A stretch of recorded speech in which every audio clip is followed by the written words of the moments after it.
We live? We are now live. Okay.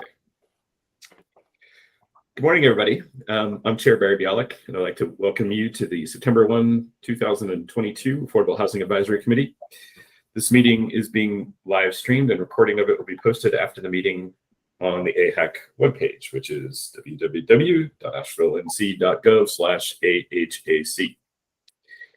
We were, just to clarify a little bit of confusion, we were planning to meet live for our first meeting in 2.5 years, but we had to sideline that kind of last minute due to the fact that COVID is not over yet.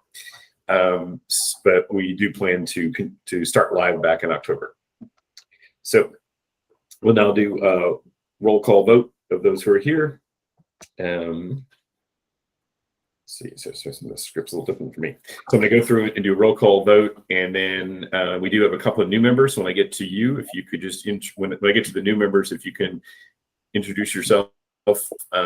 Actually, we do you know what? This time we do have a little bit more time. I'm going to go through, since we do have at least 2 new members and a few new staff.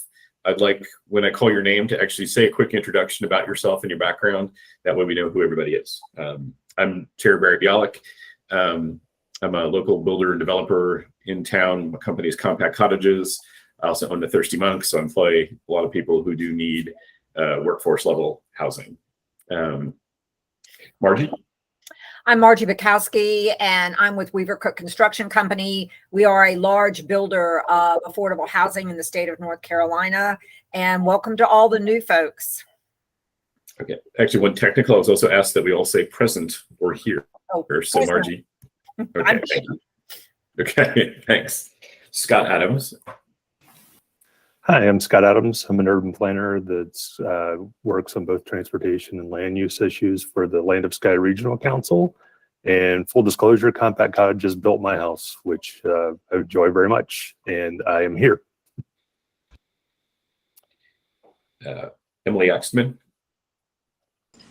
Hi, I'm Emily. I'm an architect in town. I work for Row House Architects. We do a variety of projects from townhouses to affordable multifamily to historic preservation.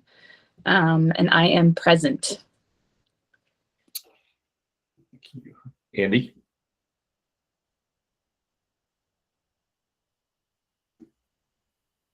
Andy, you here? I saw you.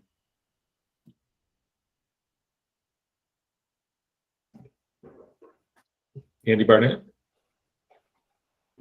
We'll come back. We'll come back to him. I think he's on mute. Okay. You on mute, Andy? Maybe he stepped away for a sec. Yeah.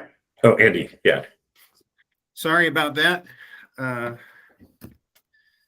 think this microphone, I'm on a different computer than normal, and the microphone settings were off. So good morning. I'm Andy Barnett. I'm the Executive Director for Asheville Area Habitat for Humanity.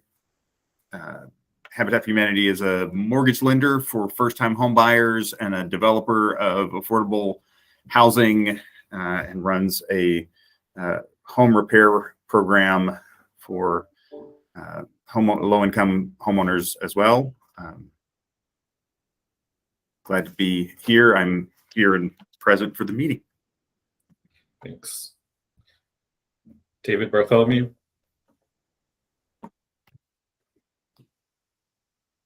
I don't see him on the list. Chris Day.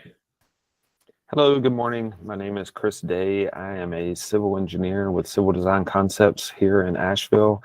I've got 20 years of experience in development, site development associated with all types of housing. And I'm present. Thanks. Paul Heathman. Hi, I'm Paul Heathman. I am here.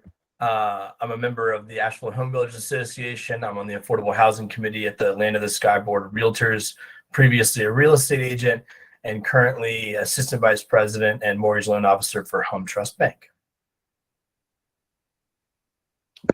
And you are present. Tara Irby.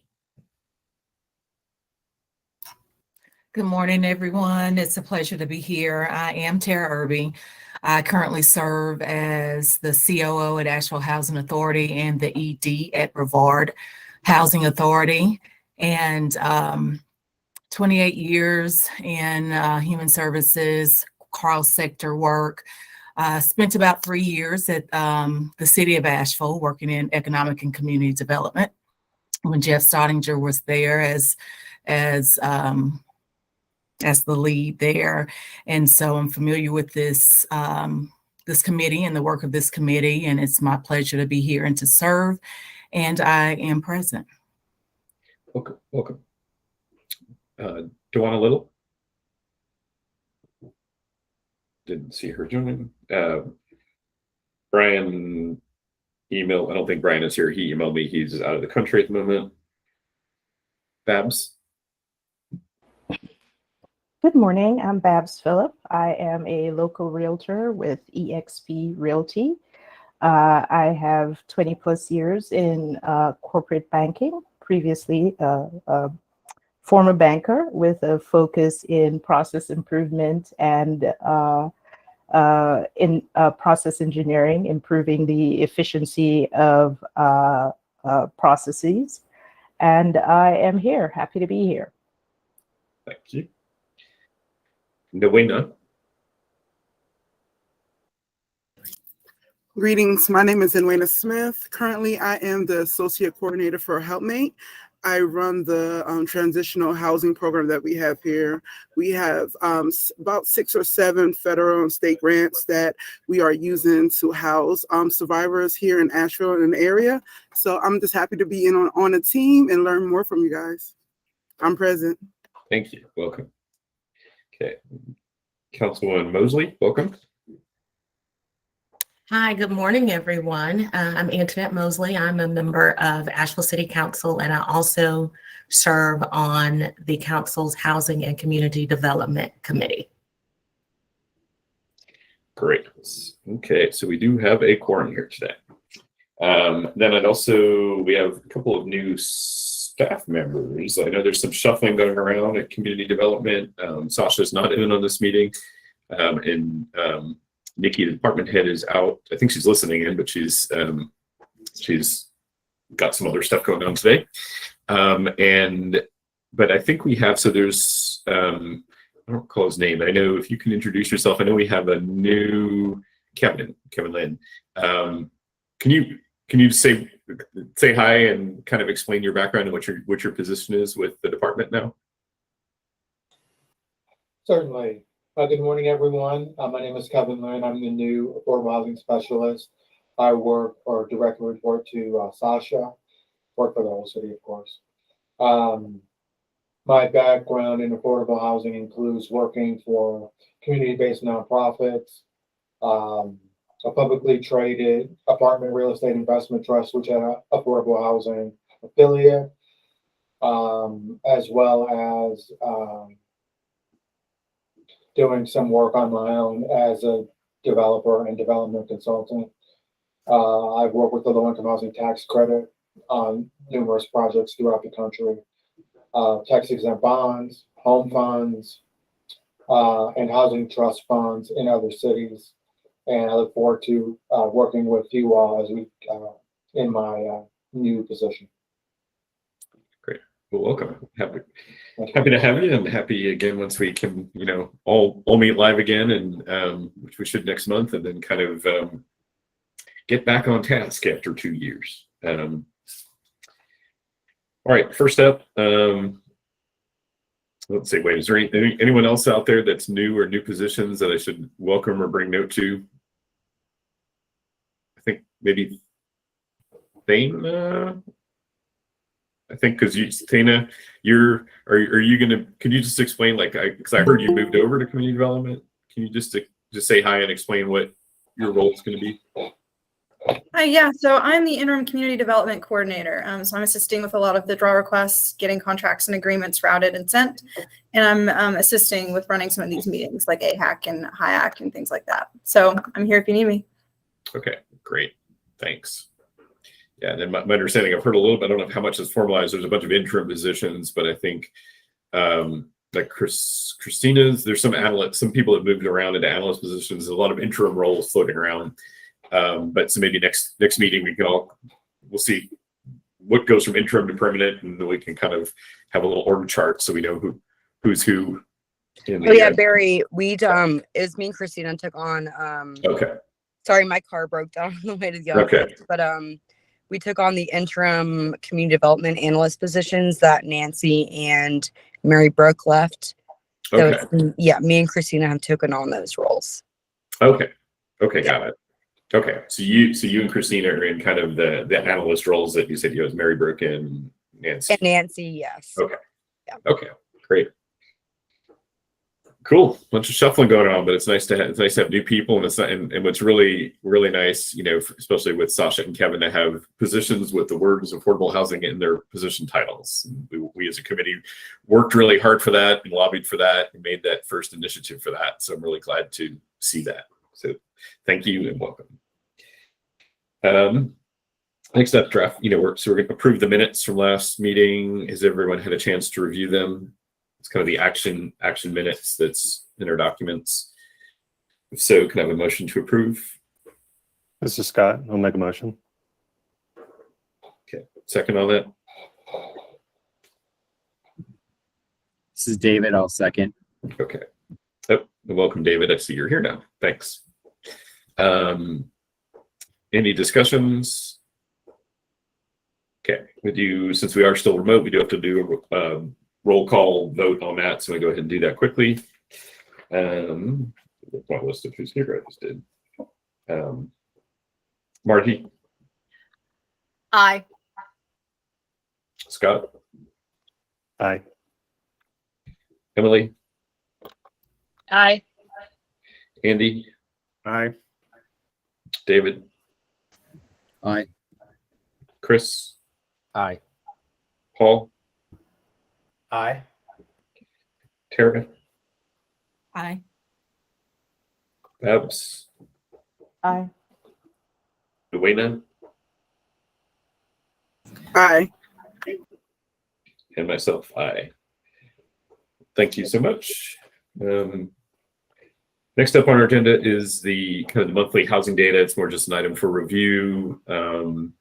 There's the data of kind of the Buncombe County prices. I did not look to see if in the past, Brandy Woodard from the Housing Authority was providing some kind of voucher data. I didn't look to see if we got that. If not, maybe Tara, we can discuss kind of offline what we were looking for and what data you may have to provide that's helpful. We were kind of looking for kind of voucher usage, voucher open, like what's open and available and not being like what wants to be used and can't be used. So we have that data. One thing that we always found would be helpful on that data too is to know what the unit mix is, like those who have vouchers, what are the unit mixes that people are looking for? Is there anyone else, like just as we talk about this from committee members who have seen that data over the months, is there any update or kind of data we might like to see about housing choice vouchers or about housing authority developments?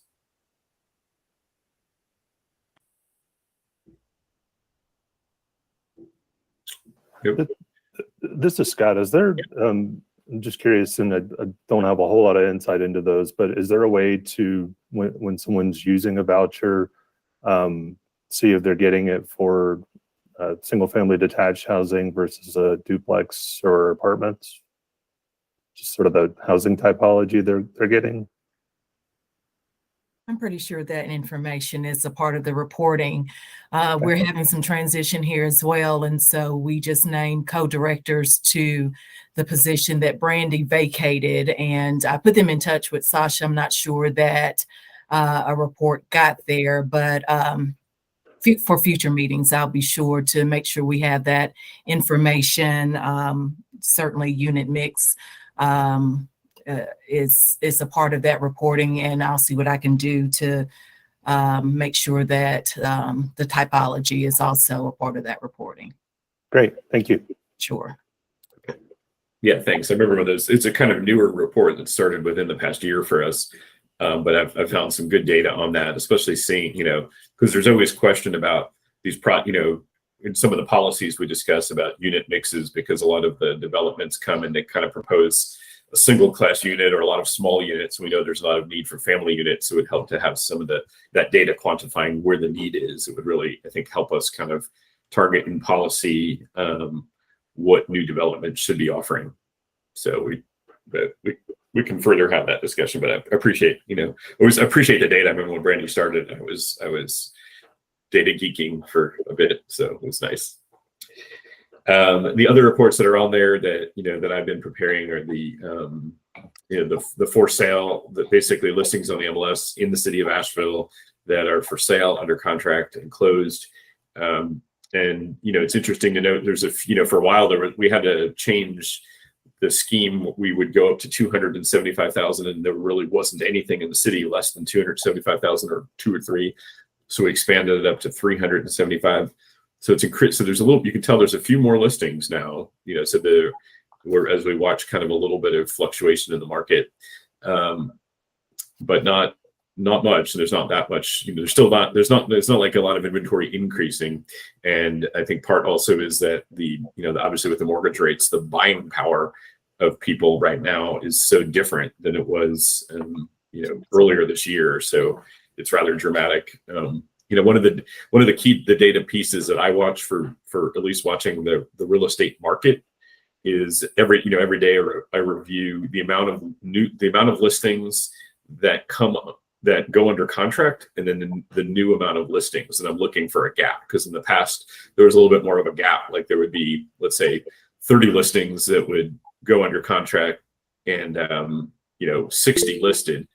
And now it's pretty equal. It's still pretty equal. For a while there was less new listings that were coming under contract. Right now it's pretty close to equal still. But it's just interesting to note, because that's one of the first measures of a fluctuating market, is when you see a lot more coming on than you see going under contract or sold. But I think there's a lot of people not listing, so the amount of listings is still at an all-time low.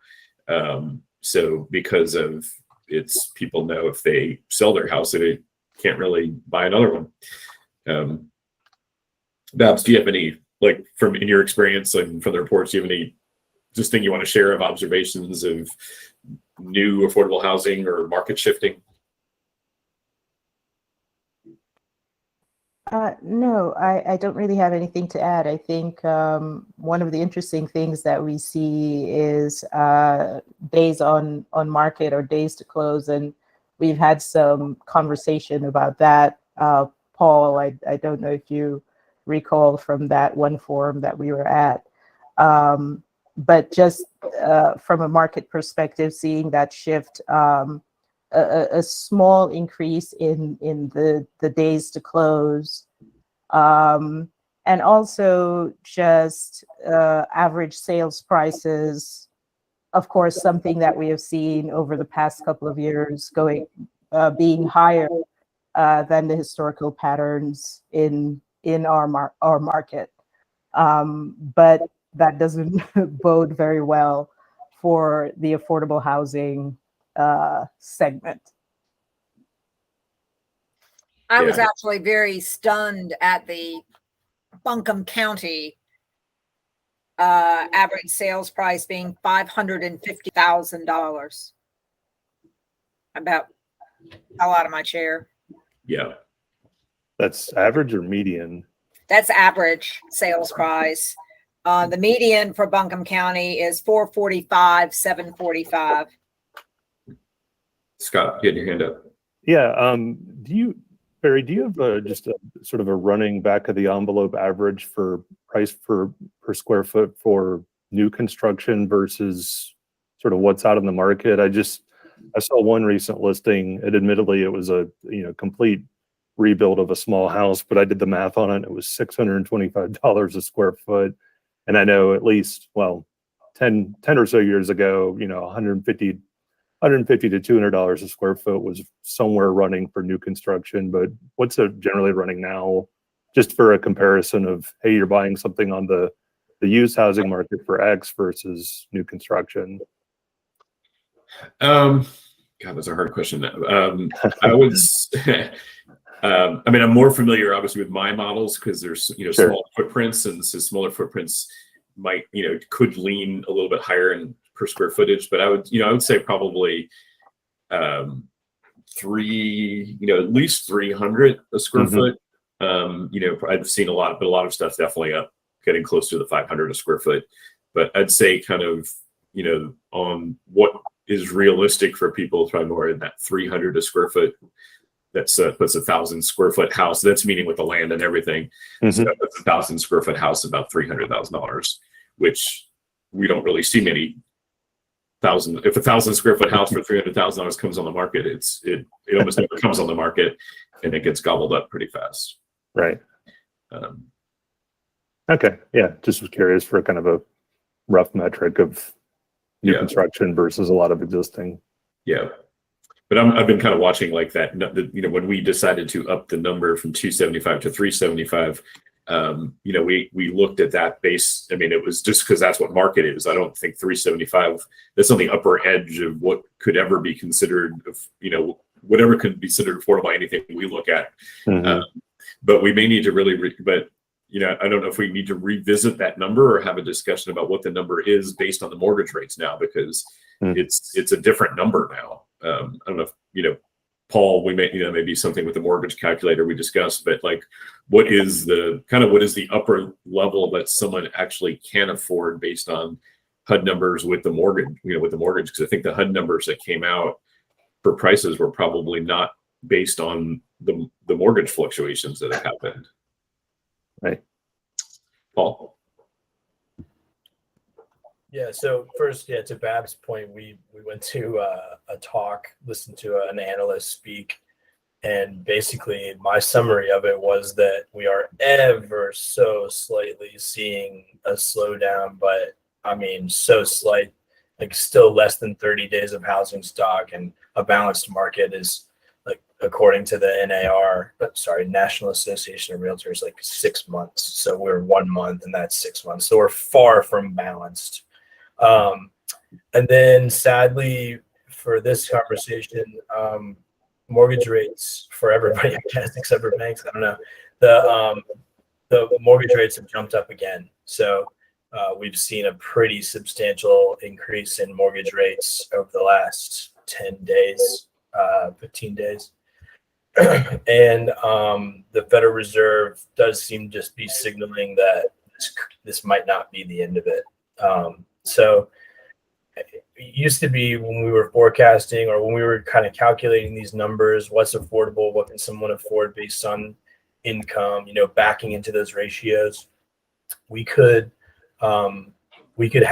choose a number and it would be good for a while. And now we're just in the kind of environment where we can't count on things to be the same from week to week or even morning to afternoon, as was the case from Friday to Monday of last week. So it's tricky.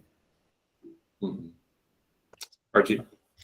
Paul, what's the average? What's the 30-year fixed at this point? So I'm seeing the 30-year fixed at very close to 6%. No. That was low fives very, very recently. So, I mean, it's, if you're not seeing these numbers and calculating them out into payments, it feels like, oh, it's 1/8 of a point, and another 1/8 of a point or quarter, but it's hugely impactful on hundreds of thousands of dollars worth of borrowing money, like hundreds of dollars a month, maybe $500 a month, for example, what we've seen over the last like six months in rates increase. And that's in the affordable category alone for just a few $100,000. So it's tough. And really the Federal Reserve basically, I'm going to summarize kind of what they were saying, but they did a retreat recently. And one of the kind of most notable points or comments that was made was that they are not at all afraid to continue to increase interest rates if that's what needs to happen to curb inflation. Interesting. Can I ask him? And obviously, this, we're talking specifically about mortgage interest rates, which for a potential affordable home ownership, which has always been one of the most elusive things that we've tried to do. How would you, my questions I want to ask about this, like, I'm curious, Margie, like how does this affect, because obviously mortgage rates going up affect everyone's borrowing, not just for purchasing, but affect for like new construction, apartment construction. So if I can just ask real quick, because I'm just curious of like what we can look at as we have to look at some of our policies. How does this affect apartment construction, Margie? And then Andy, how does this affect like a Habitat for Humanity loan? When the interest rate goes up like this, how does this affect what you do? So this is, it affects it a lot because the developers or the owners that are, behind the loans are having a hard time getting money for all the increased costs for materials and everything like that. So unless you have a tax credit project, 9% or 4%, that's a HUD that you've got, backing for, we're seeing any number of people back off and say, I've got to stop. I can't build this, or I'm taking off an entire floor, or I'm reducing the number of units because they can't build what they wanted to build with the increased costs between the mortgage rates and the cost of materials, which are not coming down. Okay. Andy? Well, it's a little bit tricky on the because of the way Habitat creates part of the subsidy that goes into affordable home ownership. So again, Habitat holds the first mortgage on the homes that we build and sell, and those are typically 0% interest mortgages. So as the market rate for mortgage interest goes up, our mortgage interest stays the same, which is great. I mean, that's part of the way that we keep things affordable and deeply affordable for very low income borrowers. But to Margie's point, our cost of money goes up as interest rates go up. So the amount of subsidy that we're bringing into each loan goes up. And, as long as we're able to access capital through private donations, through public sector loans at below market interest rates, we are able to continue to offer that depth of subsidy. But it does increase the amount of subsidy that goes into each project as those rates go up relative to, what our cost of money is. Okay. Cool. Yeah, I just think it's interesting. It's like because we talk about like these numbers, these rates, how much they affect the home ownership, which has always been, like I said, so elusive. But I'm just really, it's sort of been real curious and starting to look at like how this is going to affect the volumes of new construction, the volumes of new construction apartments and multifamily that are sorely needed to keep our inventory in balance. Because Asheville's unique. I don't see our home values dropping as much as predicted, and as much as might happen on the West Coast, just because we have such incredible demand. I mean, every single week I get at least 3 texts from people. I got one this morning from someone here on this call about that they're in a rental. They've got 30 days to leave because the owner's selling the house. And it's not just turning to short-term rentals. It's just they're selling, or they've got, I don't even know the reasons, but it feels like it's every week we're hearing this over and over again. So there's still a dramatic lack of inventory in town for the amount of people who want to be here. And, I think we just, as we look at some of our policy discussions about adjusting certain things in Luigi's, that, we have how we have to factor in how this financing changed. Paul? I think Margie was first. Margie? Yeah. So another thing that a lot of people don't think about, but for builders or construction companies, we have something that's called bonding capacity. And the banks, the people that give you have to have so much bonding capacity to be able to do bigger and bigger projects.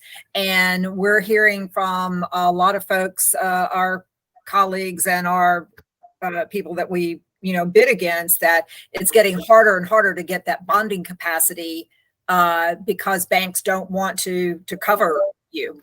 So that's another thing a lot of people don't realize. Well, Yeah, so listened to Rob Dietz, the analyst from the National Association of Home Builders, pretty recently, and they were talking about nationwide housing stock and just the fact that we were expected to have a housing shortage. I think he said 8 years would be the absolute minimum. Like that would our best chance of catching up would be 8 years from now. So, and I think a lot had to happen for us. A lot had to happen right for us to be able to do that. So it's a nationwide issue. I think I don't know if we'd like to think or if we're just absolutely correct that we have more of a problem here than in most areas, but it's definitely that nationwide conversation. Okay. Anyone else have any input or discussions or questions they want to ask about this? Andy? To your point about the, kind of policy impacts of these things, and this is my soapbox, so sorry if I'm saying something that you're tired of me saying, but I think writing our policies in such a way that they can be dynamic to the changes in rates, changes in cost structure, changes in appraised value. I mean, I feel like as we have looked at policies in this committee, an example, when we first started looking at the fee rebate program, there was a fixed dollar amount. An affordable house was, $140,000, and there's no way, we just blow right past those kind of fixed numbers that get built into policies, or we're going to create a $20,000 per unit subsidy cap. Well, if we don't want to have to keep changing those things, year by year by year, or run the risk of having our policies become obsolete in dynamic market conditions, we have to make those things tied to inflation adjusted numbers or things that have some mechanism built in to move as the market moves. So just kind of one overarching thing to consider as we're addressing policies. Anytime we can take fixed numbers out and put dynamic variable driven formulas into policy, that's a better way to do it. Keeps our policies current. Sure. Aren't we kind of tied to, because the HUD numbers they come out every year. So, I think we're kind of pegged to that, but those are kind of, they're kind of a static number. Yeah, but at least they're annually updated, which was one of the things that we, again, thinking about tying anything that we need to have as a fixed definition to, for home sales to the HUD, home program's qualified sales price, which at least is annually updated. Now, it's even their calculations are falling behind the market. So fair market rent, we had to do a local analysis on. Now there's a lot of talk about small area fair market rents. The HUD home program qualified sales price this year, when it came out, it was $314, I think, is the max qualified sales price. It's already behind the kind of appraisals that we're seeing on the homes that we build. So which should come in well under the home qualified sales price. So even those numbers are falling behind, but they're still better than having one locked in thing that 10 years from now is way out of date, or we add to the work of staff and this committee to check every number in every policy on a annual basis to make sure it stays current. Okay, all right. Well, maybe we'll just clarify moving forward, because I think you're right on with that, and just seeing if not about that. Because I think we're limited. I guess we'll kind of find out from staff, but I think we are limited in at least following those HUD numbers. Like, I don't think we do anything to exceed what those are, but that would be that's a good benchmark to kind of stick, to use a percentage of those as a guideline rather than have a fixed number. I think you're right on with that. So, all right. Any other comments, questions? Don't see any, so I'm going to move on. So moving on to the next section, which I guess kind of ties into the lack of per house per square foot construction and what things cost. The let's see, bond allocation plan, which was on the agenda, is being moved to October. So that's, we're not going to discuss that. The next up, which, is something we've discussed as affordable housing stock in a couple of different ways, is about mobile homes. We as a committee have had a few discussions about mobile homes. One of them, especially the lowest hanging fruit parts of this, and one of them I know we've had is about for home repair funds for mobile homes. I know, David and Andy, it was something we were kind of trying to clarify, and I think we really do want to continue that discussion to get an actual opinion as to why that can't be done, but that's, a later date.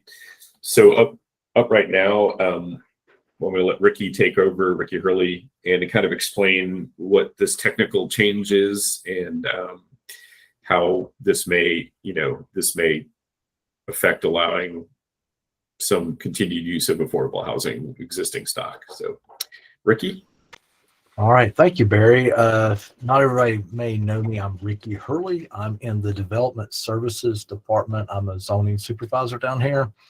And so the topic that we have is probably pretty dry section of the UDO, which is nonconformities. And so if you've never dug into zoning ordinances, that's usually probably the most I have no idea what this is all saying, but it can be very impactful to those persons with said situations. And so I'm going to share my screen here. I'm going to just put up a real quick slide.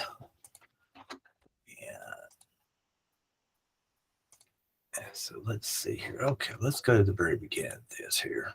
So we're talking about manufactured homes, and we're just talking about non-conforming standards. So it's just, it's not a very big policy change. And so to summarize what me and Sasha have worked with the legal department, is basically to update the definitions in the code. It is also to add some manufactured home uses that are within the overlay district, but to actually specify that in the permitted use table. Probably the most impactful is to allow replacement of homes in an existing mobile home park space. And I'll explain that in a minute. Also expand the window within a qualified overlay district. So allow the replacement. So if you're on an individual lot and you're either in our home overlay or our community overlay districts, we'll expand it from 180 to 365-day window. And then we'll maintain our 180-day limit for replacement in all other zoning areas. So I'm just going to kind of give you just a real quick snapshot of what we're looking at. So this is kind of East Asheville. Down this kind of right side is the Blue Ridge Parkway. So if you're looking, those areas in black are the areas that are parcels coded with a mobile home land use code from the tax card. So that doesn't mean it's a big park, but you can see that that's more or less Hall Creek and Beverly Hills. There's not many in that area. You see most of them to the right, which are in the county and Riceville. So here is the Shiloh and Oakley area. I would draw attention in the very center of the screen, you see like this diagonal or diamond shape hatching. Those are actually the qualified overlay districts I'm talking about. So one is either a mobile home overlay district or a community. So if it's just a solid color, I wouldn't infer that's actually a conforming or overlay district. So most of our parks are not in those areas. So there's one area here in the Shiloh area. And then this is over off Sand Hill Road. You can see that the I-40/26 interchange. There's several zoning districts overlay here along that I-40 corridor. And then there's quite a few homes established along Sardis Road. Not all of those are in the city limits though, however.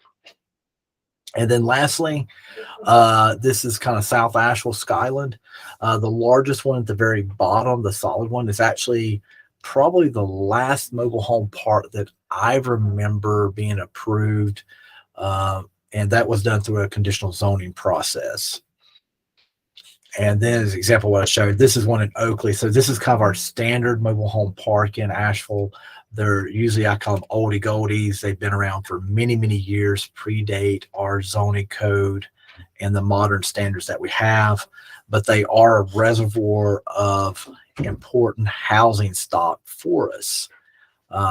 So that's something we don't want to forget, that sometimes these are the most deeply affordable housing that's available to people that's not subsidized in some other program or government sponsored owned property. So I mean, I know there's contentions around upkeep and things like that, but that's not what we're talking about today. So with that, I'll stop sharing that slide and just ask if anybody has any quick questions about the ordinance. I can show that if you want me to show what we're looking at, or I can explain what the issue is, but I'll just say succinctly is if you have a mobile home park and the mobile home is older or whatever, and they pull that home out and that stays vacant for more than 6 months, the space is dead. You cannot replace a home there. Even if the overall mobile home park is non-conforming, we're also looking at a space by space basis. So there's kind of this slow attrition of available places to place a home, whether that's a rental spot or a rental home. So there's this kind of like slow attrition over time. And we've had several park owners, they're local owners, tell you the truth. They're local residents that own the parks that are saying they're either working with Mountain Housing or the Veterans Restoration Quarters to rehouse people. And they're just not opportunity to place a home in their park anymore. And so they have power meters, they have addresses, the space was there, but it's been empty for 2 or 3 months. And so we're trying to address that issue to stop the bleed, just to be basically that. So with that, is there any questions, or do you want me to go more deeper into the ordinance? Mr. Adams? Actually, if you want to bring up I guess, sort of the ordinance red lines, that'd be helpful. All right, I'll do that. Let's see here. Make sure I select the right tab, Scott. No, that's not it. Okay. So it's coming up. So what we have in black strikeout is the current definition. So we'll start with the definition. That's an old definition. And what we have worked with is actually to select the general statute. And basically I copied the general statute from, it's actually 145 to 147, number 7.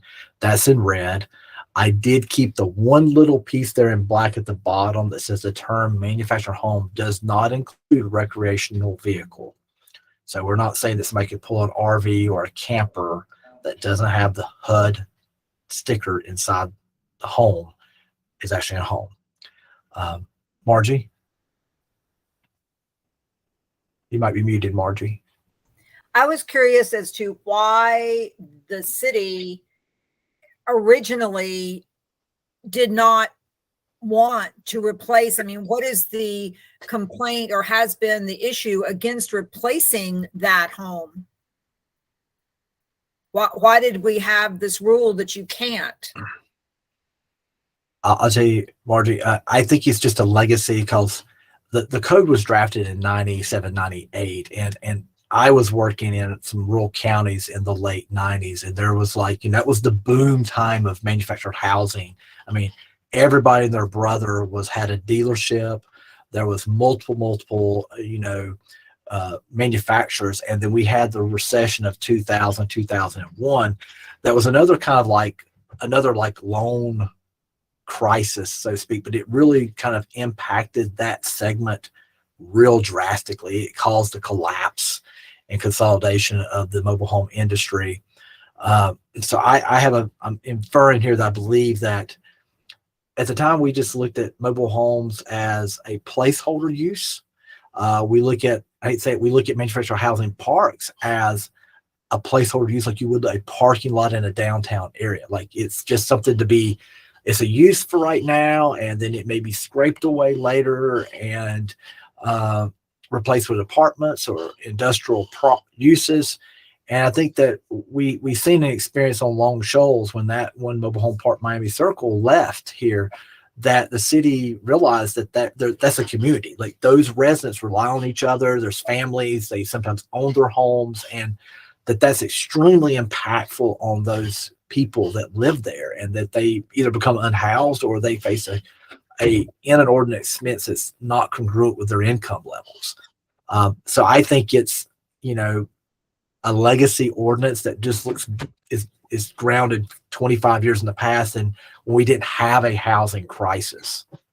And I think it's arrived where we need to address, we need to do something. So For sure. that's a long of yours. All right, so I'll roll down to, so that's the definition, Scott. You've probably got, so we're actually adding to the table of uses. We don't have the overlays in our code attached to the permitted use table. We have like, what, if y'all look at our code, it's like 46 zoning districts. It's like a laundry list. It's extensive. So if you just read the standards for each of the manufactured housing overlay or the community overlay, it goes around this kind of circle to say, this is the use. Scott, do you want me to go ahead and ask you a question real quick? On that, just the definition there, manufactured home multi-section versus single section, is that referring to a single wide or double wide, or that's a multi-section development?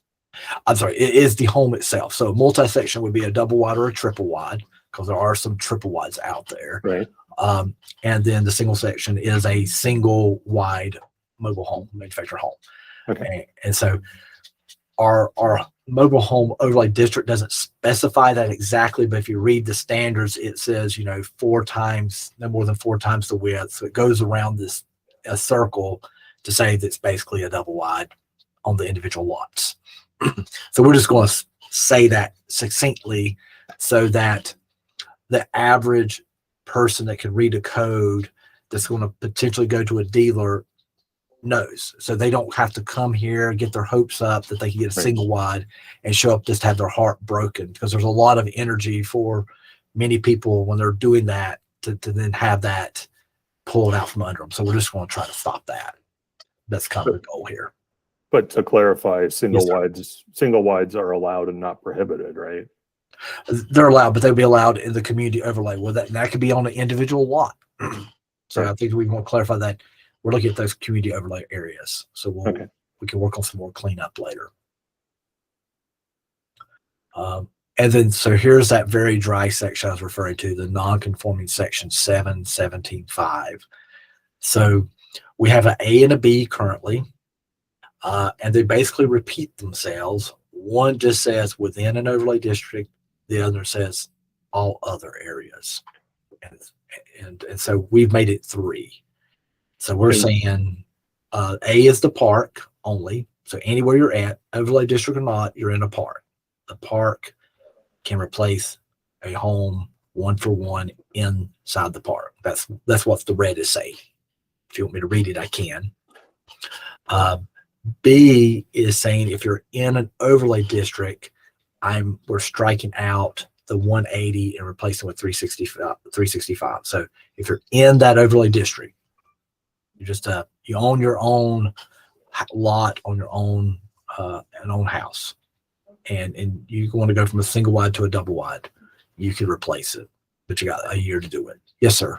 I do have a question on section B. So the language is still remaining the no smaller than existing manufactured home. So if you have a double wide or a triple wide that is degraded and you want to replace it with a new 2022 technologically advanced single wide, that's saying that's not allowed?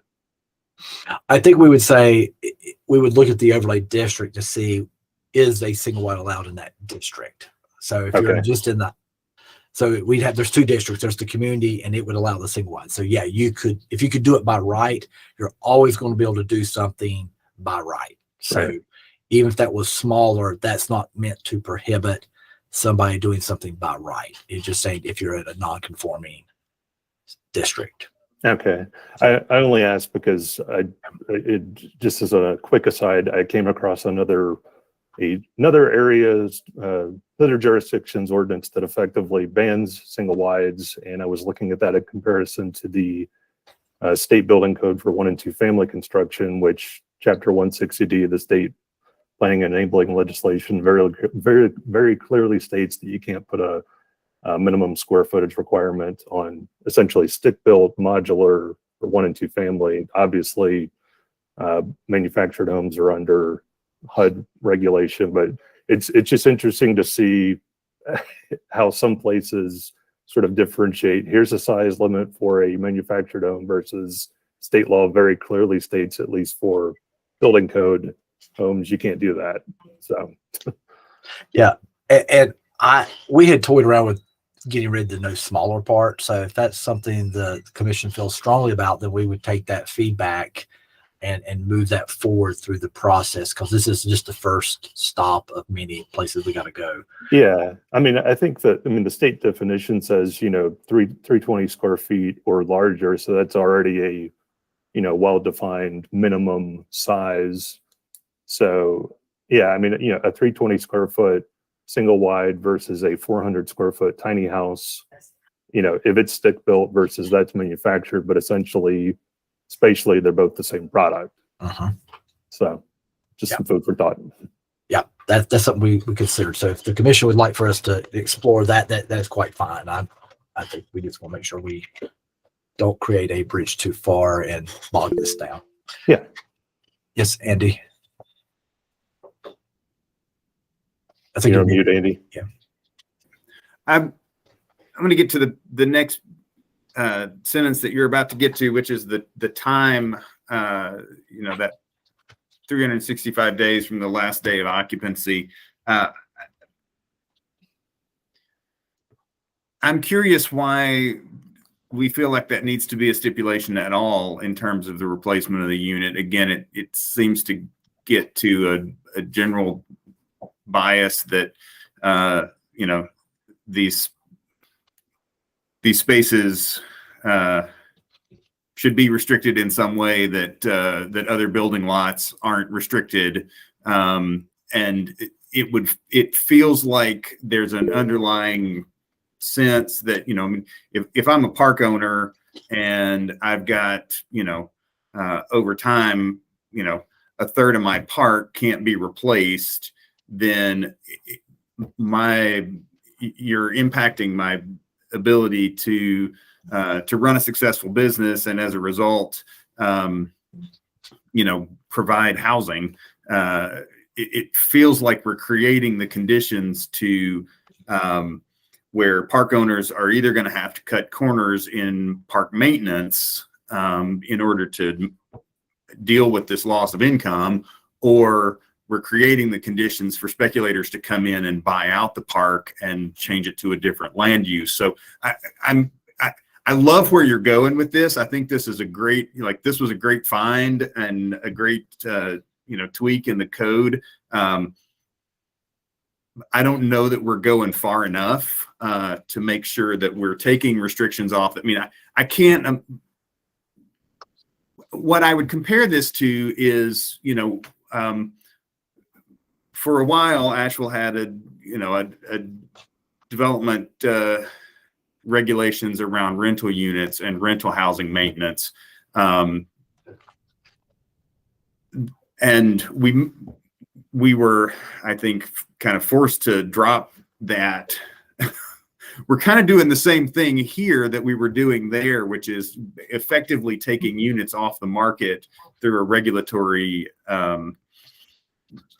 through regulation, that in a way that makes it harder for folks to provide low-cost housing and to provide low-cost housing in a dignified way, right? If we're cutting into a park owner's ability to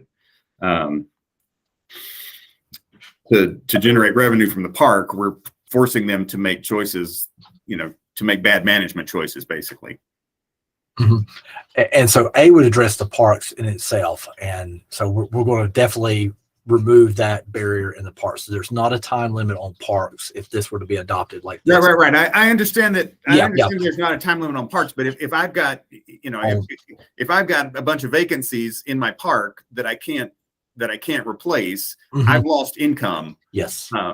So, I mean, if you came in and told me that, I couldn't build on, half the lots in a neighborhood that Habitat's trying to develop, it would no longer be cost effective for me to develop that neighborhood, right? Which is basically what we're saying in this situation. I can't generate lot rent off of, so if I'm a park owner, like it's death by a thousand small cuts. I'm eventually going to have to cut corners somewhere else, or I'm going to be looking for somebody to buy me out who's going to replace that park with a more expensive land use that doesn't provide the same, that's going to displace the community that's there and most likely replace it with higher cost housing or some non-housing use. Correct. Yeah. So yeah, that's what we've realized. It says we wanted to remove that limitation on the parks. And yeah, I agree with like on B, we're trying to make sure that we didn't want to be too bold. And sort of like with B, we're just talking about, so basically B is individual lots. So there might be one manufactured house on a lot that's in an overlay district. So that there might be reason why it may be, like you said, poor condition, and so they're trying to get finance and they had to move out, what have you, or maybe it was a home and estate, and so the family moved out and there's a will involved and people are not living in it, so we're allowing a 365, and that would just be the replacement of a non-conforming house with another non-conforming house. But so I think you're getting on what I was missing before. So B doesn't refer to replacement of individual units within an existing park. It's individual units on standalone property. Correct.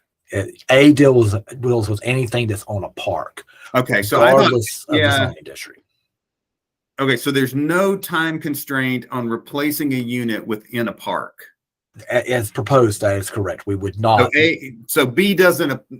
A and B are not layers on each other. They're completely different. Okay, well that wasn't clear to me on the sorry, I didn't. My initial read. That's okay.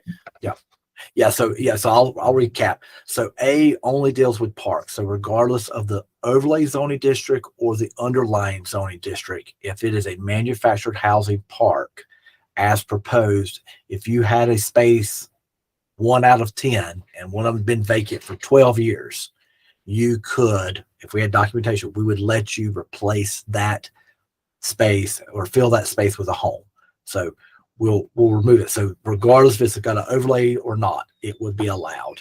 And then B would address areas that are not a park, but within an overlay. So that would be basically, if you're not a park, you're an individual house. So you've got a single wide, either behind an existing detached single family house. So maybe there's a house and a mobile home in the back, or maybe you're just a single wide or double wide on your own lot.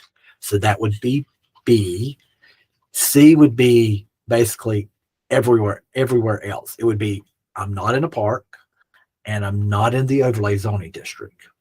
I'm neither of those. So if I'm neither of those, then C applies, which is basically the standards that we have today. So think Beaver Dam, West Asheville for the most part, well, which is majority of the city. Like we just seen that map. So that map that I just showed you, those 3 or 4 maps, if you remember seeing those hatched areas, it's anywhere not those. So basically 98% of the city is falling under C. I'll just say that 98% of the city is C.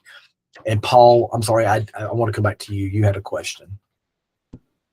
Yeah, thank you. I think for me, what I'm just like observing here is that the current policy was written a long time ago and was written with the idea of eventually ridding our city of manufactured housing, right? Yes. And I think what I'd love to just maybe discuss is what's our belief now.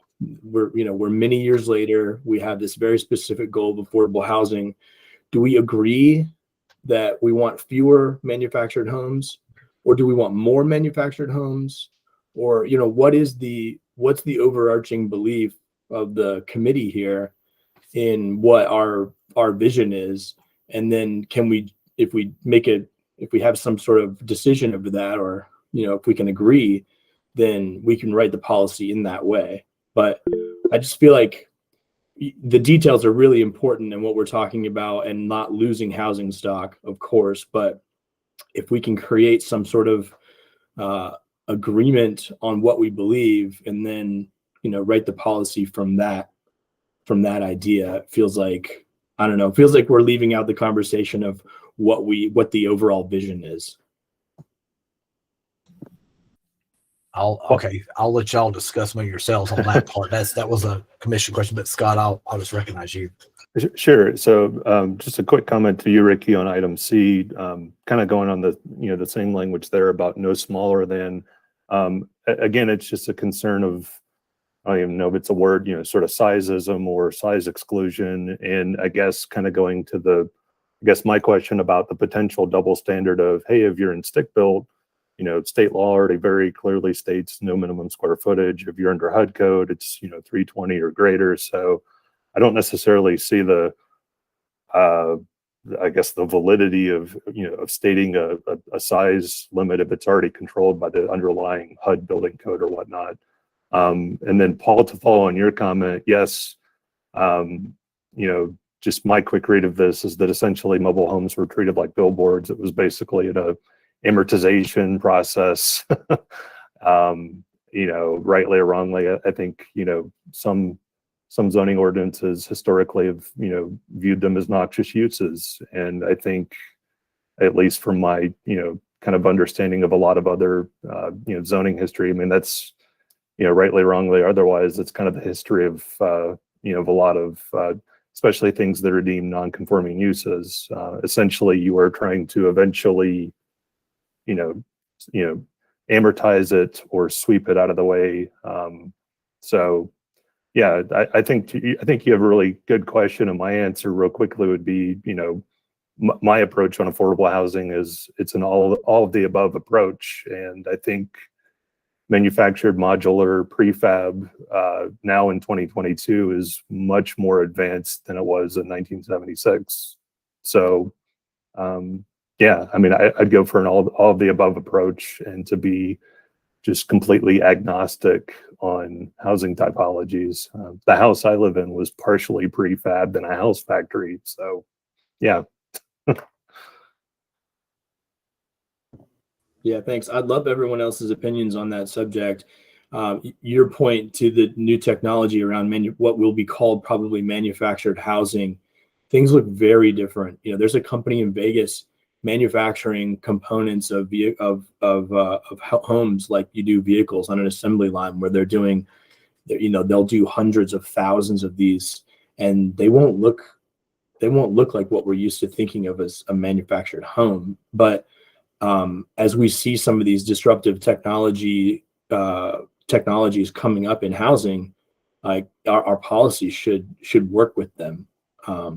So yeah, I hope maybe we can have some kind of consensus on just what we're speaking to. Like, how do we really feel? Are we still along the lines, or we still believe we want to phase this out? Do we want to open it up? Anyway, thank you, Scott. Margie. I think we have to work on getting rid of the stigma that is associated with mobile homes and mobile home parks.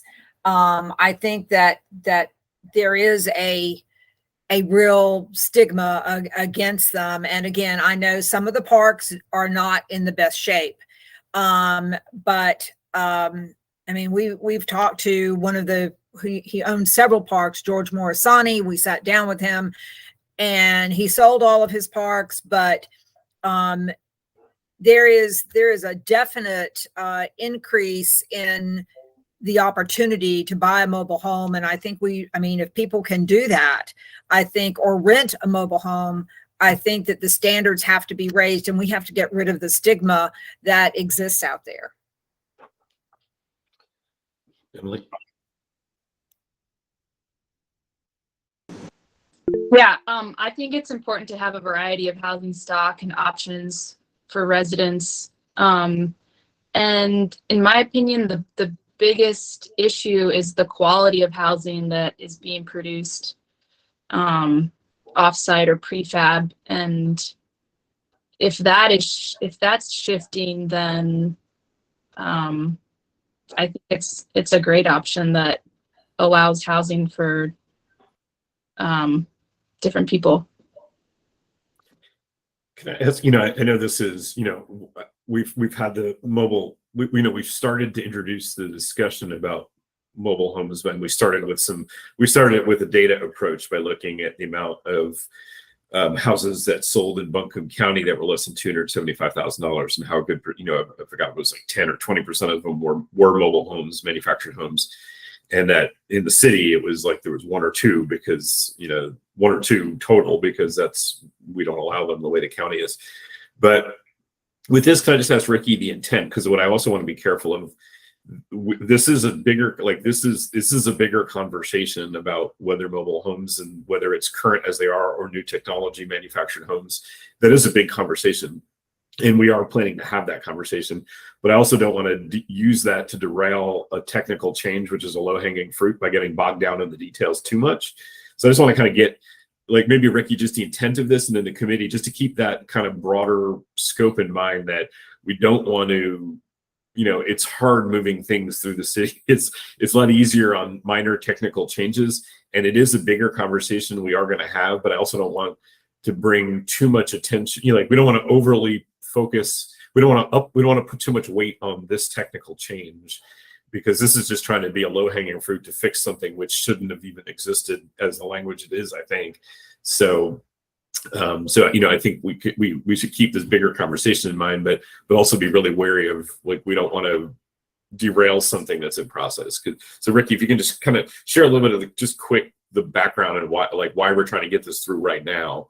And then also, if there, I guess that's my ask, is to give the background of the committee before we discuss it. Thanks. All right. Or do you want to let Kevin? Kevin had his hand up too, so I don't want to Kevin. front him.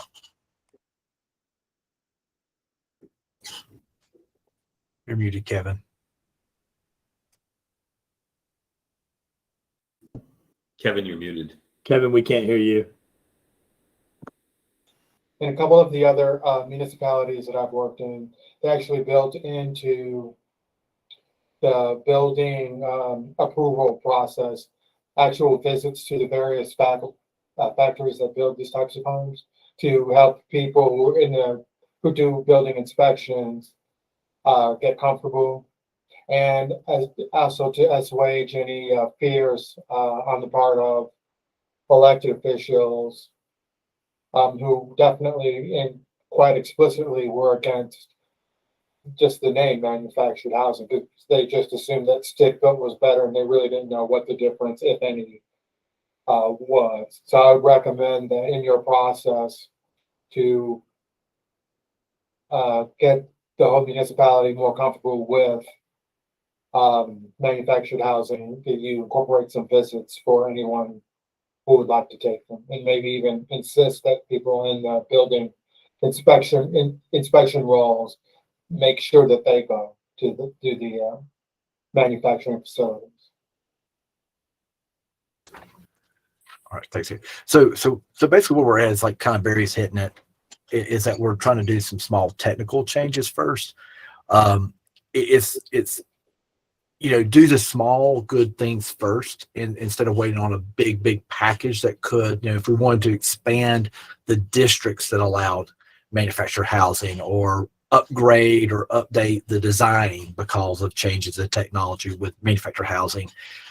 So instead of getting into that, that's going to involve a lot more community input, and it's probably going to take a lot more time. So basically, if this is just a small piece of, like you said, Barry, a much more bigger process. And so, so we do some good, a little bit of good at a time. That's better than waiting 5 years while the fires are still burning out there on housing, because people still need a place to sleep. Because we all know that, for me, it's like, I lived in a mobile home for a while. And so, Emily, I can answer that. Like, I actually, one time, I had a single wide, and my power bill, now this has been about 15, 17 years ago, my power bill one month was $28. So it was insulated. It was nice. My mom and dad were freaked out. They said, we got married in 74. We never had a $28 power bill.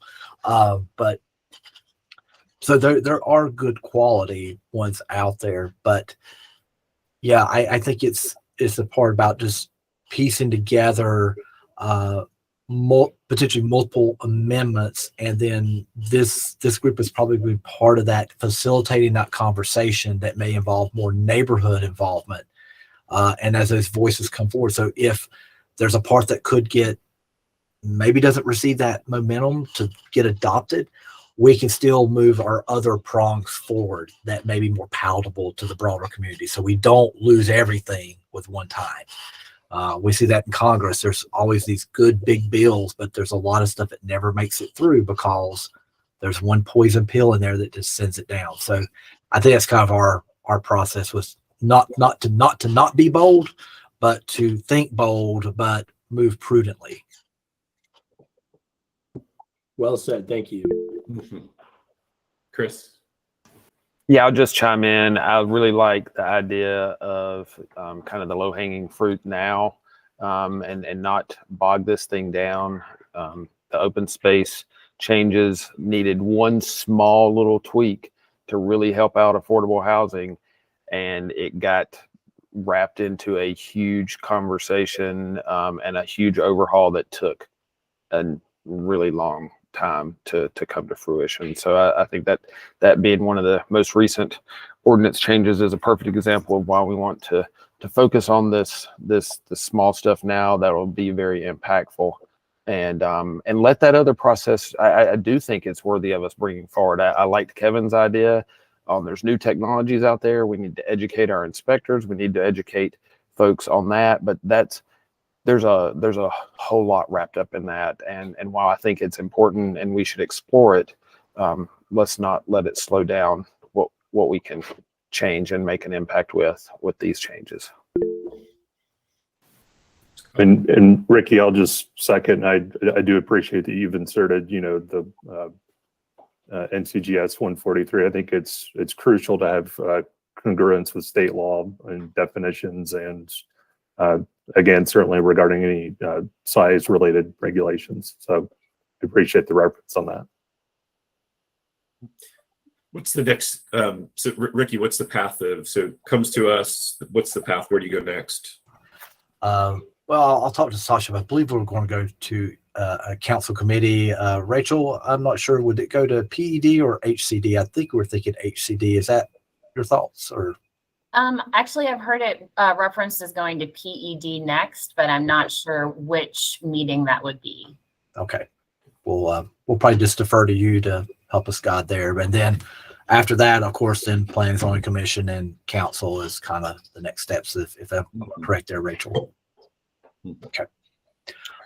So, in the sake of moving on, can we? So knowing that this is a really low hanging fruit technical change, and that there is a bigger conversation that's going to happen around manufactured homes as we think of them and as how they look now. Can we? I think what is being asked from us to look for is a vote of support for this to move on, that we support. So I'll make a motion that AHAC supports this technical change regarding the UDO and looks forward to exploring a larger review of manufactured home policy in the city of Asheville. Second. Second on that. So I'm going to go ahead and do a roll call vote. Let me get my list out. Margie. Aye. Scott. Aye. Emily. Aye. Andy. Aye. David. Aye. Chris. Aye. Paul. Aye. Tara. Aye. Babs. Aye. Nowena. Aye. And myself, aye. Thank you all. Yeah, I think that's the motion carries, so that we can kind of give the support, our blessing to this, so it can move on and get considered, and we will keep this conversation going, because as we all know that any kind of product for additional housing stock and affordable housing stock is important, and there are an incredible amount of new technologies happening around the country, around the world, and some being worked on right here in town. Thank you all. Ricky, is there anything else you want to ask or bring up, or? No, sir. I'll just reach out to me. We'll put those notes about the smaller, and I appreciate the robust conversation today, and I will stop talking. You'll have a good Labor Day weekend. Well, thank you, Ricky, for your efforts on this. And I know how much work this little stuff all takes. So thanks for your efforts and for shepherding it through to the different committees and folks before it gets to council. I'm going to put on, actually, I probably should have done this before voting to make sure about, we don't normally ask if there's public comment about anything specific before the end of the meeting, but I was told before the meeting there may be someone. So staff, is there anyone, do we have any public comment waiting? And if so, is there any that might be around this that we should bring up and hear at this point? There are no public comments in the queue at this time. Okay, thanks. Sorry, I should have done that before the vote, but we don't normally do that, but it's we were told there may be someone. So, all right, well, thank you so much, everybody. Next up, we've got, we're going to go through the community development update. We do have, I think the file was provided to us, and let's see, Sasha, I think is Rachel, are you going to be kind of going? That will be me this morning. Okay. I'm going to pull it up on my screen, and if you can kind of share that. The one I actually, one question I know I will ask, I don't know if you're going to have the answer, and I did want to share this quickly, is that the Asheville, the land trust, the Asheville Bank Land Trust, they had their first closing, and they put their first homeowner into a property, which is phenomenal. That's a great update to hear.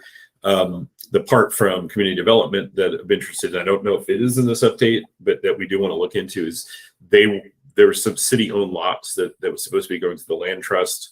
And it's been kind of, another year, it's been a year or something. I think that happened, that was supposed to happen. I don't think the land trust doesn't really know when that's supposed to happen, to know if there's any help we can do it from our inside connections there as to what's stuck with that process, because I don't think she fully knows. I don't have details on that, Barry, but I've noted it, and I can make sure that we're able to follow up with you at your next meeting. Thank you. Sure. Appreciate it. Okay. All right. Well, good morning, everyone. I want to say welcome to the new AHAC members. As has already been stated, I am not Nikki Reed. I'm actually Rachel Wood, the Assistant City Manager. So please bear with me today, as I won't have the same level of detail as Sasha or Nikki would have, but I'm delighted to present this update to the group today. So a couple of quick updates on some new staff that have been added to the team. You all have already heard from Kevin Lynn, our new affordable housing specialist, and he just made some comments even during the last item. So Kevin's a welcome addition to the team.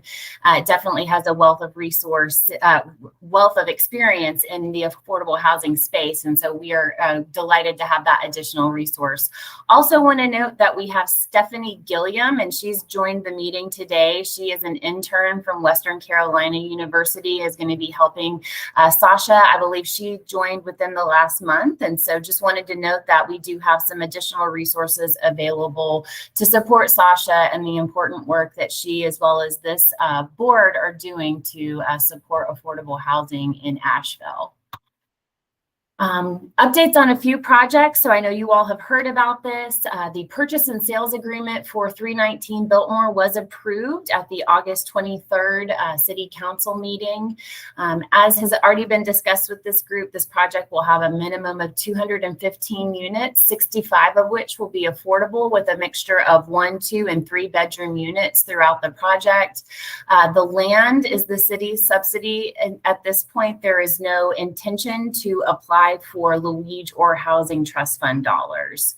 And Laurel Street Residential, who's the developer and who the purchase and sales agreement was with, will begin the design process this fall. So just a status update on that. I know conditional zoning will still be required, so there are still several other steps in the process, but this was an important step forward with the approval last week at the City Council meeting.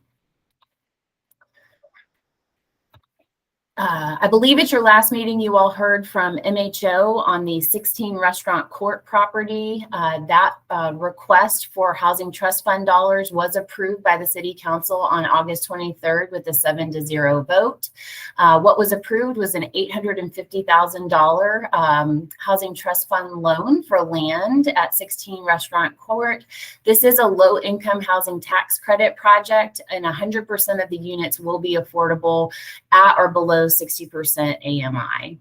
Another important point about this project is that 20% of the units, and I believe that equates to 10 to 12 of the units, will be reserved for youth that are aging out of the foster care system, who we know are a very vulnerable population to potentially experience homelessness. This project still needs an additional $3.6 million to be made whole, and we are aware that there will most likely be a future ask of the city to help fully fund this project. But the total request of the city will be equivalent to the request being made of Buncombe County as well as of Dogwood. A project that's going to be brought forward to the Housing and Community Development Committee at their September 20th meeting is the Laurelwood Apartments, and this is another Housing Trust Fund request. This application is going to include a project that's going to have 22 million in total development cost, and the current Housing Trust Fund request is $1 million. An additional 500,000 may be requested in the future to further enable the new construction on this site. The project will construct 54 new apartment units that will be affordable. The project will also rehabilitate 50 existing units on the property. It will be low-income housing tax credit project with 4% tax credits, and the project also has a funding commitment at this time secured from Buncombe County. And I'll note that this project is located in the Shiloh neighborhood. At last week's Housing and Community Development Committee meeting, there was support for the work plan. Nikki Reed actually made that presentation to the committee. And so that work plan, although it's dynamic, is intended to just serve as a planning mechanism so that staff, AHAC, and other interested parties know what policy review areas as well as ongoing items for committee consideration are coming up on future agendas. So appreciate the support of this group. Also appreciate the support of the Housing and Community Development Committee helping us kind of pilot how that structure would look as we look at potentially replicating it for all of our city council committees. So I believe coming down the pipeline for this group is in October. AHAC will be asked to make recommendations on the 2016 remaining bond allocations. And then in November, phase 1 of the Housing Trust Fund policy review will be underway, looking at how do we clarify some of the language for loan versus grant, and several of the things that I know this group has discussed, as well as the Housing Community Development Committee regarding the subsidy per unit. Should there be a consideration for a separate pot of funding for the purchase of land, and then the overall request cap? So those are just some of the funding some of the policy considerations that we're going to be asking this committee to look at prior to making those recommendations to the Housing and Community Development Committee. This is the project that Barry mentioned at the start of this presentation. On August 20th, there was a celebration for the first land trust homeowner, Nikita Lindsay. I regret that I was not able to attend the event, but I know Sasha was able to attend and represent the city. And so definitely a positive step forward. And Barry, to your point, we will definitely get some information on those city-owned lots and have that reported back to you. So we just have a couple of pictures here from that event. And that concludes the general update. So I'll stop sharing and can try to answer any questions that you all may have. And then again, if I don't have the necessary level of detail, I can certainly note those and work with Nikki and Sasha to get responses to you. Great, thank you. Does anyone have any questions? I think I see a hand raised.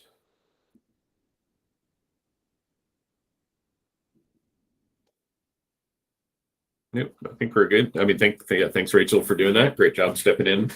Yeah, and it's great to see some of those projects moving forward. One thing I guess I'll just share now, since you're here, Rachel, is that this bit about the boards and commissions, which there was kind of an email dropped today, and basically the gist of the email is that the idea of merging or getting away with any of the boards and commissions has been dropped. So so there's going to be the task force about boards and commissions is going to continue to look at how they can just be structured differently for better workflow. And, AHAC is, I guess, one of these examples of a pilot that we're going to be having some conversations and having some clearer direction from Housing Committee, HCD committee. But, the big news and, to share is that it sounds like the idea of merging or dropping any of the boards and committees in the city has been postponed, or it's not even in consideration right now. Is that how you would describe this, Rachel? I know we were talking about this before the meeting about this email that we all got. But if you can share that just as an update, because I think that in the past is that piece has left some uncertainty where we've had less people applying for boards and commissions. So it'd be good to just get that out there clear.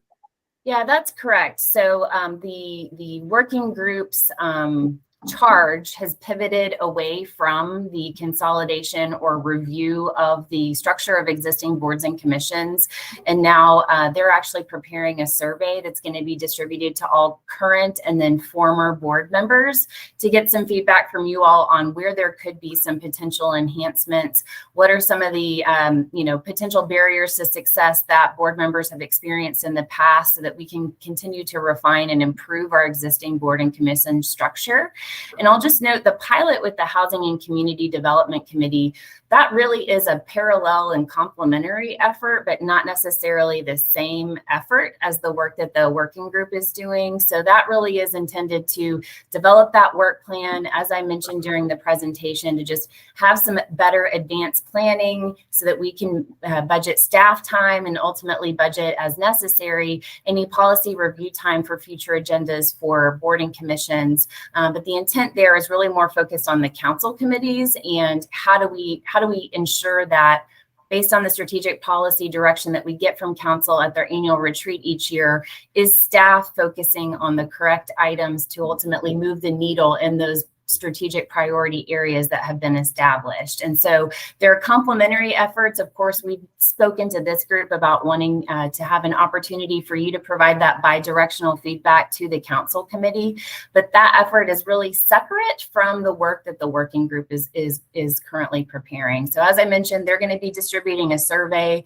They're going to be working on some recommendations. And from there, we as staff are going to be assessing, what are some of those things that are the low-hanging fruit that can be addressed immediately? And then what are some of the things that may have a more significant necessary resource commitment, and needing to look at how do we program that in future years with the other work that staff has going on to ensure we have the capacity and the dedicated time to ultimately work through those recommendations. Of course, we wouldn't be working through any of those recommendations prior to getting direction from City Council to do so. So as I've mentioned, though, the next step with that boards and commissions working group is to finalize that survey. You all will get links to the survey. You're encouraged to respond. And then I believe the working group will be working with staff to sort through those recommendations, which will then be brought forward to council committees for consideration on how we prioritize those recommendations and work through them.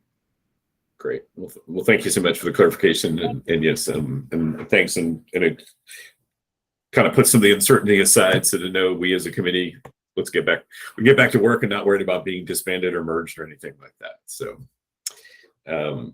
any other questions about community development updates or about this boards and commission before we move on? Because we're kind of onto the agenda, want to kind of finish up. Sounds good. Well, thank you, Rachel. Next up, I want to move to our discussion pieces. I'll just update real quick on basically our build task force. We have not met much this summer, just I think schedules and busyness, but we'll get back on our meeting schedule so then we can have updates for next time. On the Connect team, Andy, do you want to share a quick update? Sure. The Connect team met on 19th. We had a really interesting presentation and discussion with Chris Joyelle, who's doing a project with the local AIA chapter.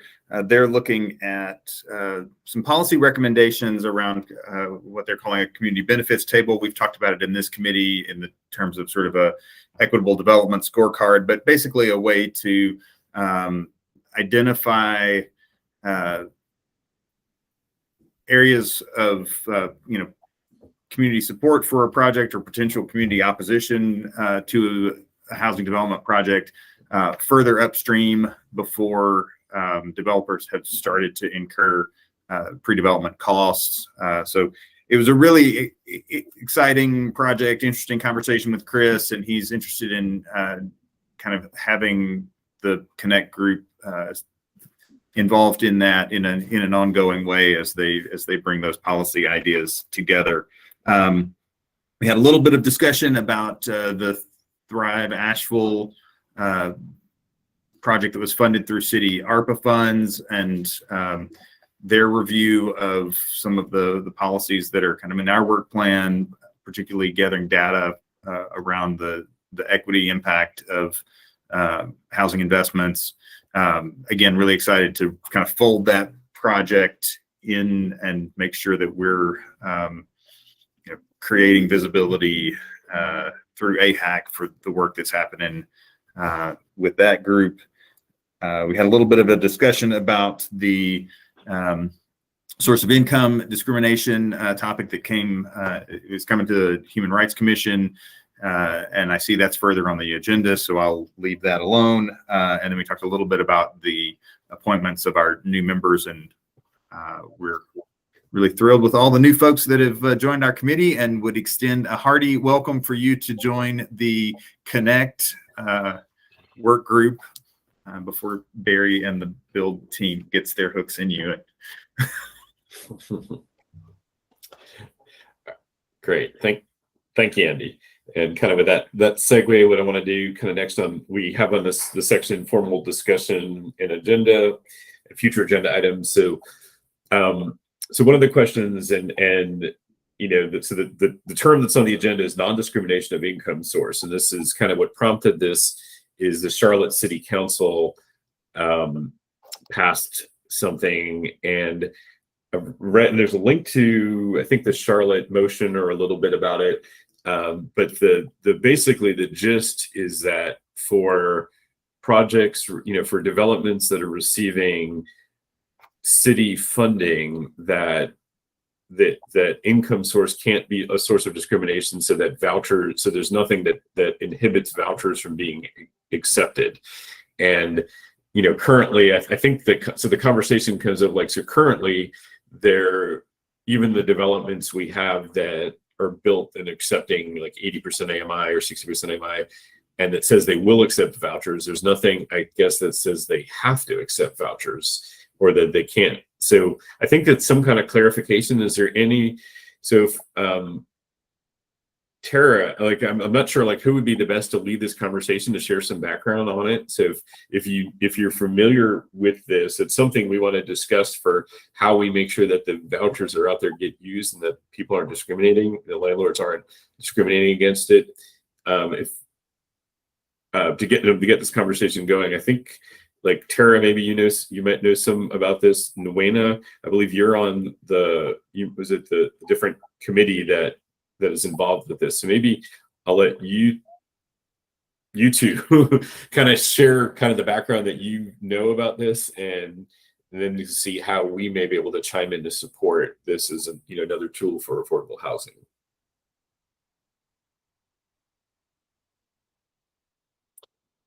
How about Tara? Tell me what you know about this, and then how we can fix this.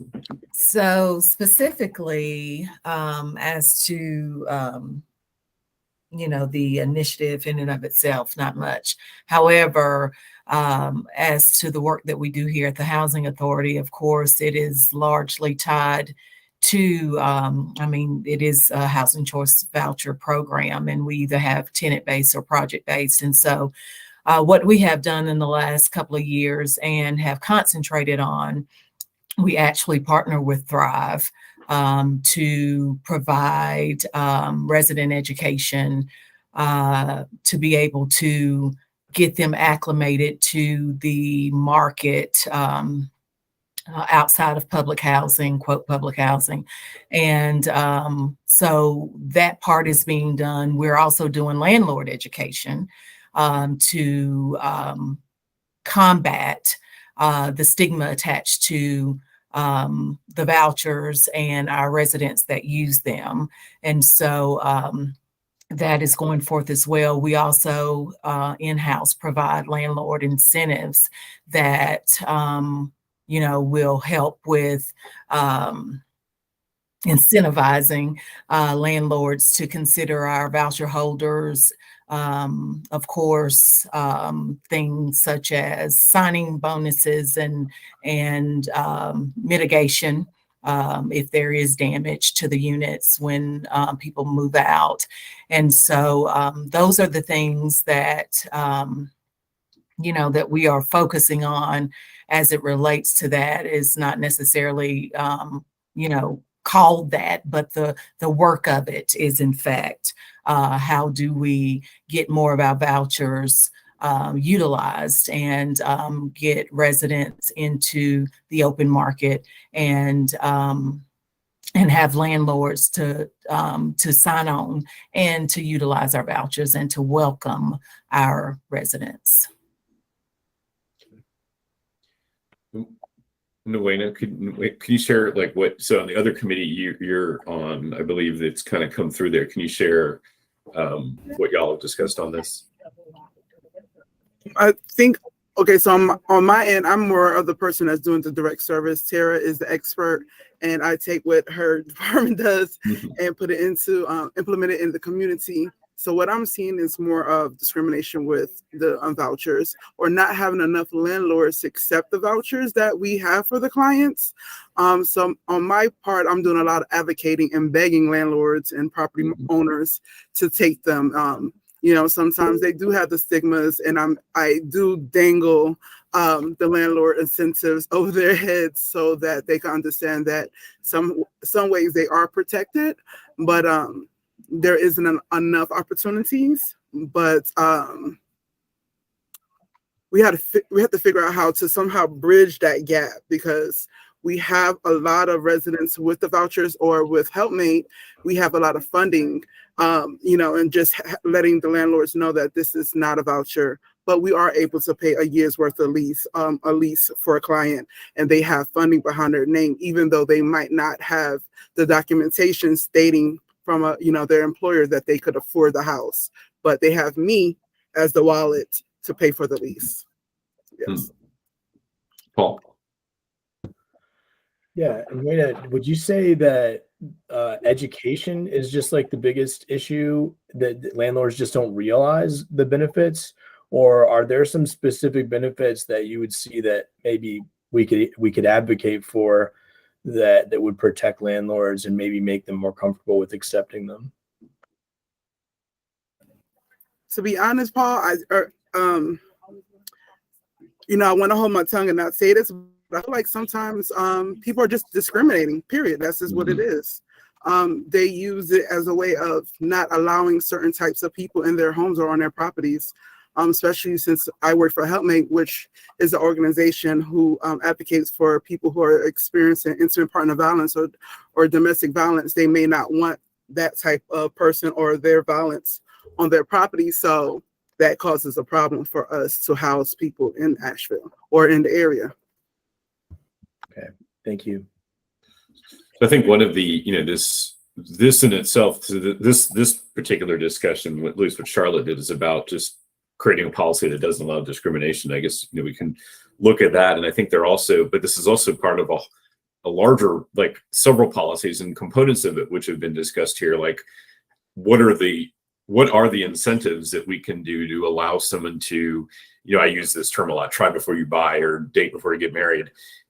Like, how do we, because right now, if a landlord who owns a unit wants to try to rent to affordable housing, there really aren't any incentive packages unless someone's willing to sign a 20 or 30-year deed restriction. And that's usually like the Luigi. So one of the, we have discussed as a committee, the concept of allowing a much shorter term Luigi, where the tax rebate is based on the time it's allowed affordable. So even if you did it for 2 years, 3 years, you get the tax rebate for those 2 or 3 years without having to sign a 20-year commitment. Because right now, my understanding is there really isn't any thing that exists other than what Thrive is doing to incentivize landlords to try, like to break through that barrier of trying. So, I think that's part of a discussion of, as we have this, as well as about the, creating a non-discrimination policy, but also what are the tools that we can do to allow people to try. Like in the, like the Thrive program, which I'm familiar with, is also it's limited, at least at the, I'm not even sure their funding level at the time, but I know it is limited, that the vouchers can only be used if someone is moving directly out of a housing authority development. So if it's a voucher that's not in use, or if it's a voucher that's used in a private apartment, it can't be used on the Thrive program. So maybe there's the talk of how to open that up, and then definitely this Luigi conversation. But I think, we should continue this conversation about how to, the goal is how do we get more people to provide affordable housing? And the easiest thing is we're working a lot on the building the new, but then there's the existing stock. And, we have the Luigi program, which has been used now for existing stock. I think it's just started being used for existing stock. But how do we even have a shorter term focus to allow people to try this out? Babs, I think you raised your hand first. Yeah, I'm just curious, and Tara, you may not have this answer offhand. Do we have a sense of what proportion or percentage of vouchers are available to be used, say, in the private rental market that are not being utilized? We do have that data, but it's not anything that I could tell you today that I have on the top of my head. I would have to pull and see. But it is a large percentage. It is we have a lot of voucher holders that cannot find housing. And so, again, our qualifications for them is, having lived, 1 year in our tenant-based housing and being able to then move, in our project-based housing, then being able to move. So people are qualifying by the day because they have met the threshold. And so, again, being able to identify, one of the bigger problems is, one of the larger issues is that they're being of stock, just housing stock generally. But then, of course, landlords who are willing and to take our vouchers. And again, the stigmas and the outright discrimination as to who they want to occupy their units is certainly an issue as well. Andy. Thanks. I think what the Charlotte Ordinance does, and what the recommendation that went to the Human Rights Commission earlier this month or last month suggested, is really putting some teeth to compliance around the properties that have agreed to take vouchers as a part of receiving public sector funds, and not just vouchers, but other ways that people pay their rent. So by making source of income, kind of treating it in the same way that we treat other protected classes, like race, like like disability, like age, those sorts of things that that landlords are prohibited from discriminating based on. We've got compliance tools to make sure that if someone feels like they've experienced discrimination based on that protected class status, they've got recourse to investigate that and get a settlement from their landlord.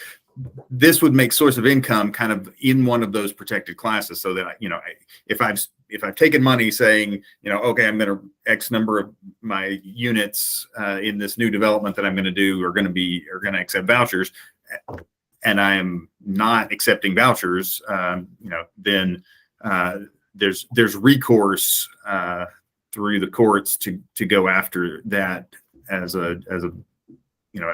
from a housing discrimination standpoint. And David may be able to say a little bit more about the enforcement side of that, but it's really creating an enforcement tool for that piece of the housing environment.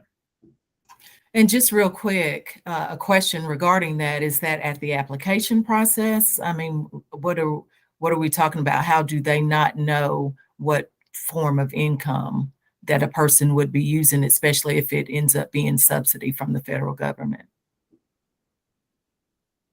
You're talking about the property owner or the management company? Yeah, just, are you saying that at application, they can ask for their source of income? Because again, maybe it's nothing and that they are receiving subsidy. So when are we talking about? Sorry, I didn't have a chance to read up on the ordinance, but or on the or what they're presenting. But I'm trying to figure out at what point in process is it at the application process that cannot be asked. And I mean, I don't just question, what the rights of the landlord at that point. Right. The recommendation that went to the Human Relations Commission didn't get into that level of detail. And I think it sounds like none of us on this call have the information to really have the discussion that we need to have around this, but it's clearly a tool that that's been missing. You're seeing folks who've experienced discrimination based on source of income, and as do we. So I'm excited that it's bubbling up in the conversation in the city, and it's one of those places, as on the Connect team, we think a lot about how the everything that's not related to the supply of affordable housing. This is one of those policy areas that we've kind of we've had our eye out so much on the affordable housing supply ball in this in AHAC and HCD that it's nice to see these things coming up in other places in the city boards and commission structure, and it would be great to for us to know more about it and be able to support that in the same way we were, the conversation we had with Ricky, on the planning, economic development, the zoning side of things that affects affordable housing, even though it's happening outside of increasing affordable housing supply that we tend to focus on. Yeah, I wanted to, just put this again, kind of this section is kind of informal discussion and future agendas. That was obviously something we're going to vote on, decide on, but I just want to kind of get that out to see, this is an important conversation. And then also how maybe, as I'm thinking, especially knowing with new members on the committee and where your connections are, like, and hearing like with Tara that y'all do some landlord training, and one thing that maybe we've talked about a lot of developers forums over the past and other kind of forums, but I wonder it's a push for actually finding a partner to do a landlord forum with, like, to really get some landlords in for the same way kind of maybe what builders do and bring some of the build in, like maybe can spearhead, like bringing some landlords in for discussion to really understand why aren't you doing these, why aren't you accepting these, and how do we what would be the roadblocks and what are the funding sources that might put you over to consider this. So but that's well, let me just we'll go through the comments. We have a couple of hands up, so get to those, and then we kind of do need to move on. But so let's hit those. I think Wayna, you were up first, or not? I could be wrong, but so, Wayna, you can go first, and then Paul, then Margie. And also too, I'm not sure about this committee, but I'm still learning. But also the discussion of I just lost it. I was so excited to get my hand up. But what was it? Getting the landlords to understand that. Okay, so with our program, we have placed a couple of clients in apartment complexes or private landlords. We were paying maybe $800–900 a couple months ago. That person or a red client has left that property, and I contacted the same landlord or property and asked if I could move a different client. Now the rent is $1,500, $1,700, $1,800. We need to have a conversation about that too, because sometimes when they raise those rents, the vouchers may not be able to pay those amounts. And also with the grants that we have through HelpMate, they are not fair market. There's a term for, I'm sorry, it's not fair market rate. It's another term that some of these HUD funding grants do not allow us to pay for our clients, because that is above that margin. So that is also another way that a lot of our clients are being discriminated against. Sure. Margie? I was just going to say, Kate has done a survey. I don't know, it can't be that old, but I was thinking that she had a lot of that information as to, because they did a whole survey of landlords as to why they didn't want to take vouchers. And I think that she found out some really good information. It may be a little old, but can't be that old. So I would suggest that we perhaps, as we widen this discussion, that we get her results of her survey that she did. Yeah. And she also held, which we participated in, an in-person forum well before COVID. And we got landlords together and we had candid conversations and we talked about these things. And so I'm sure she still has the reports from that as well. So very good, great idea. And especially, that we're down the road a few years since Thrive took this on, and again, us partnering with them, it would be interesting to see with the changes in market and things of that nature, what landlords think now and where they are now, considering all that's going on in the market. There's probably 10 or 12 or 15 brand new apartment complexes that are around that we could go, and re-canvas, because there's been so much growth since, Kate, and I mean, they're popping up everywhere. Let's see. Councilwoman Mosley, is there anything you want to kind of chime in on this? I know this is something, you've brought to our attention as well. Is there anything you want to kind of chime in if you're still on the call? I'm still on the call and I appreciate the conversation. I did have the opportunity to speak to a friend who is on the Charlotte City Council, and they are really excited about it. So I don't really know the particulars, nor do I know about the potential legal pushback, but I wanted to make sure this group was aware of it. And I wanted to lean into your expertise, and you've already said some great things about how we could lean into this particular notion. And I'm also wondering, I was hoping Janice would be on the call, if we decided to come forward with, something like this, would it be possible to have a certain look back period as well?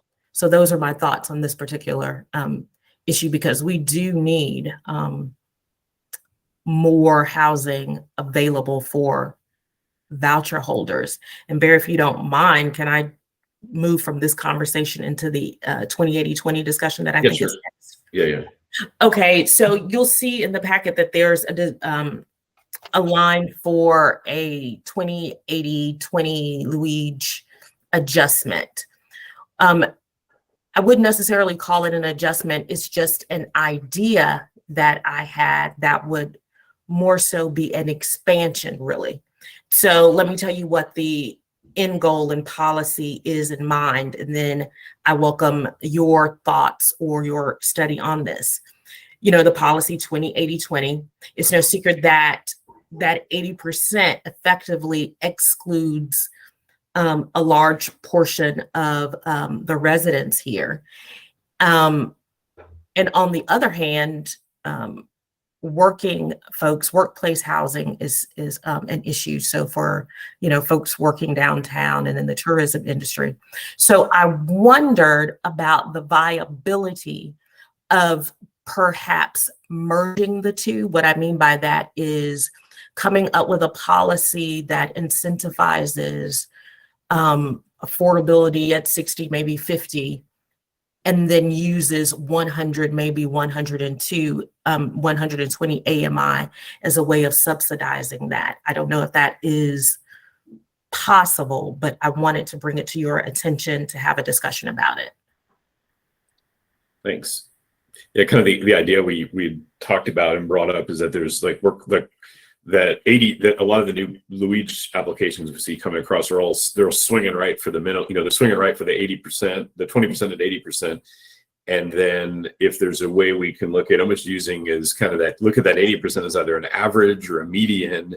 That way we can, instead of saying just shooting 80%, because who's also it's like those who need it the most are being left out of it. And then essentially the workforce housing, like meaning the restaurant hospitality workers who are actually a lot of them over 80% AMI, but are being completely priced out. So how we can look at maybe saying, okay, well, instead of saying every 20% of your units are at 80% of AMI, it's almost more look at like an average or a median that, well, if you do these at 60%, you do 5 at 60% and 5 at 100%, we're hitting the average of 80%, but it's target providing housing for those who need it. So that's kind of the gist of this conversation.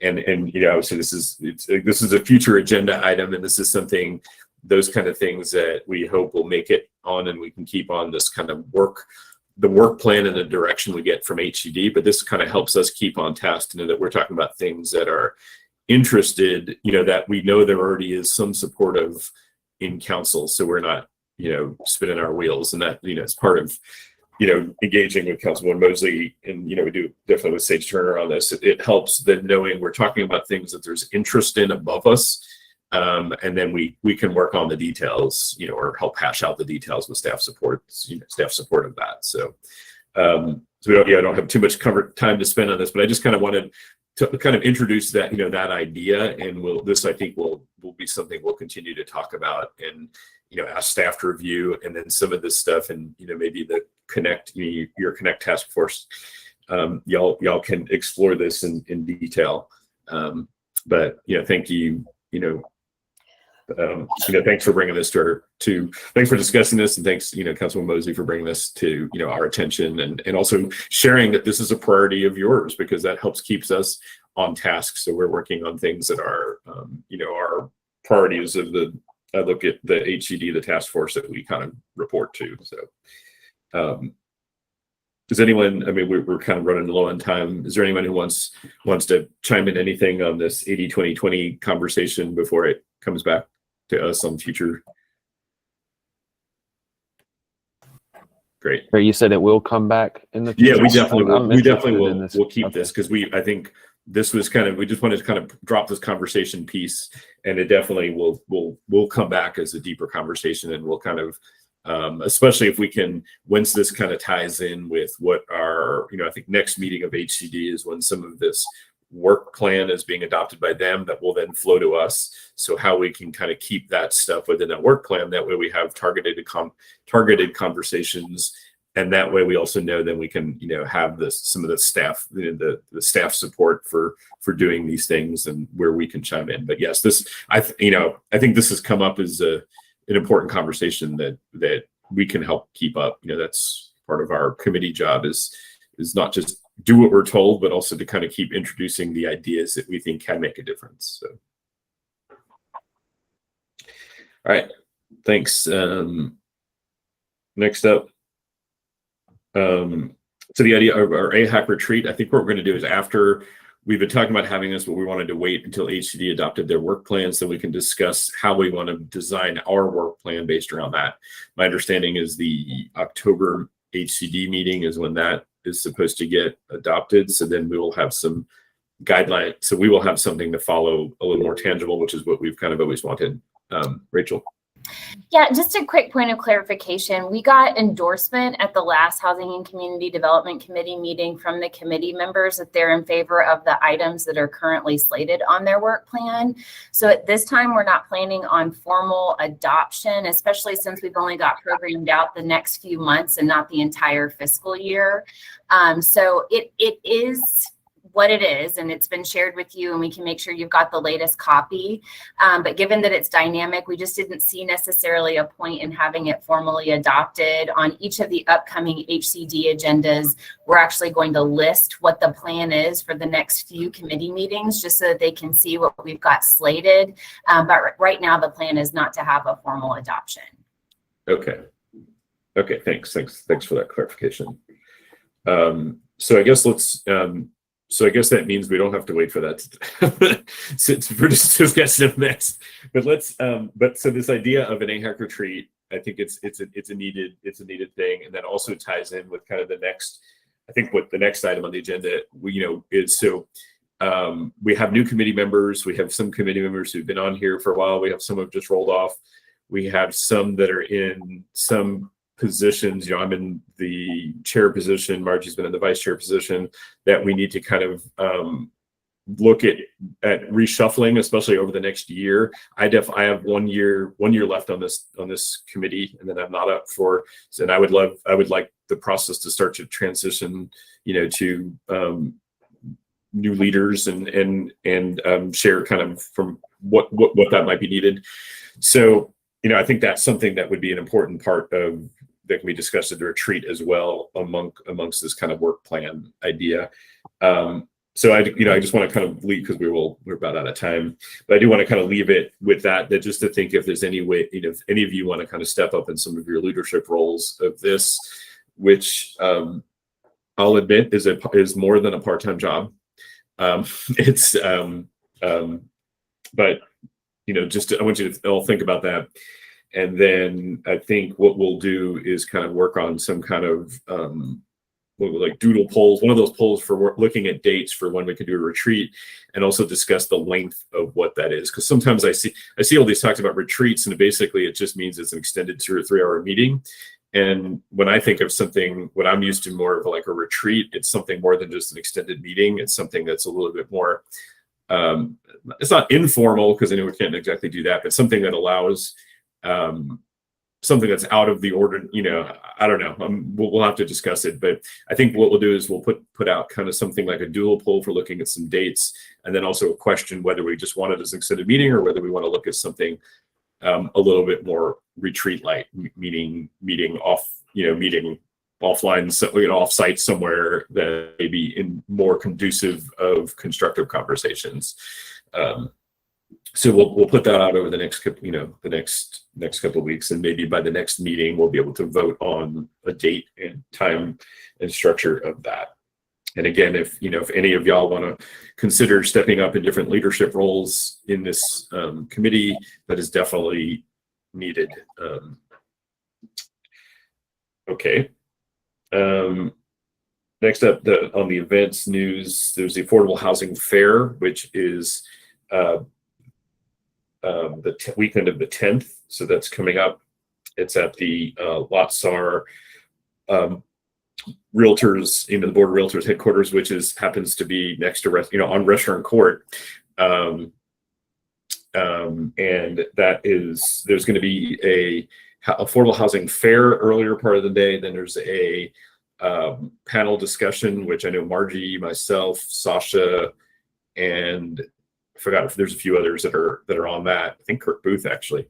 So it should be a good discussion. But just if you can help spread the word about that event, it's happened in the past. It's just been it's happened in the past before COVID. It just hasn't happened in the past few years. So excited for that, and excited for all y'all who can attend. That'd be good to also just catch up, see each other in person, chat for a bit. That would be a great place for that. Any other housing events, affordable housing events, thought that y'all want to share? Margie. I just wanted to say that I'll be going down to Raleigh next Tuesday. It's the North Carolina's affordable housing conference in Raleigh, North Carolina. It usually brings between 500 and 700 people from all over, and it's a mixture of all kinds of nonprofit organizations, for-profit organizations, bankers, mortgage, people that deal strictly in tax credit, condensers, and it's a very big deal. And so maybe, you know, there's lots and lots of different people speaking, consecutive groups and seminars going on at the same time. And so I don't know if any of you all are planning on going. Tara, will you or David be there? Yeah, we're not going to go. I know we talked earlier about us probably both or one of us going, but we have a lot of transition going on, and so we are our plates are pretty full at this point. So we're not going down, but love to hear about it when you get back. Yeah, I'd be glad to do that. But I think it's held right downtown at the convention center there, and most of the you know, there's I think still obviously places available to do that. So okay. I saw in the little chats that Sasha is going, and then also Robin from Pisgah Legal will be there. Can we devote some time in a future meeting to hear about news from that event then maybe? Yep. Great. Sure. Do we have any public comment? We do not. I did send you an email with, it was a very lengthy, cannot read it out loud. It was 2 different comments from the same person. I did send it to your email though, Barry, but there's no actual public comment that's on the list right now. Okay. Okay. Do we, and so the public comment that's come in, does that go? I mean, I just looked at my email, so it looks like I just got a little bit ago. So there's looks like there's some emails that have come in. How do we do? We put those we just post with our meeting agenda, like our meeting documents. Is that? To be honest with you, I'm not quite sure.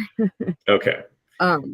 It's pretty lengthy, and obviously y'all don't have this. I'm just looking at this for the first time. It is it was left on the live site. This is regarding